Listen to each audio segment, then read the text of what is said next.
নিঃস্ব অবস্থায় কি দোয়া করতে পারেন একজন মানুষ, এই দোয়াটা শিখে নেন, ইনশাআল্লাহ আপনার জীবনের সমস্ত সংকট কেটে যাবে ইনশাআল্লাহ।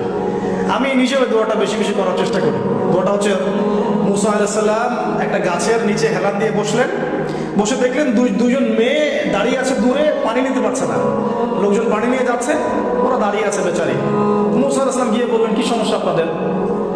এটা নিয়ে আপনারা আবার মেয়েদের সাথে কথা বলার চেষ্টা করেন, ঠিক আছে? তো মাহারাম ভাইরা মাহারাম মেনে চলেন। তারা বললো যে আমাদের বাবা অনেক বৃদ্ধ মানুষ, আমরা পানি নিতে পারি না যতক্ষণ না আমাদের কম পানি নিয়ে চলে যায়।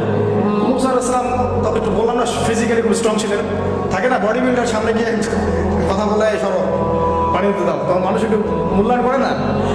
তো মুসা আলাইহিস সালাম এভাবে পানি নিয়ে দিলেন এবং বাছুরদেরকে পানি পান করালেন, করিয়ে গাছের নিচে এসে বসে আছেন।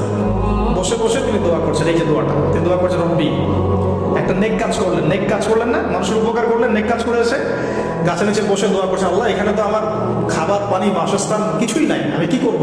রব্বি ইন্নী লিমা আনজালতা ইলাইয়া মিন খায়রিন ফাকির, রব্বি ইন্নী লিমা আনজালতা ইলাইয়া মিন খায়রিন ফাকির। আবার বলেন, রব্বি ইন্নী লিমা আনজালতা ইলাইয়া মিন খায়রিন ফাকির। অর্থ হচ্ছে, হে আল্লাহ, তুমি তোমার পক্ষ থেকে আমার উপরে যে নিয়ামতগুলো দিবে, আমি এর জন্য ফকির হয়ে বসে আছি।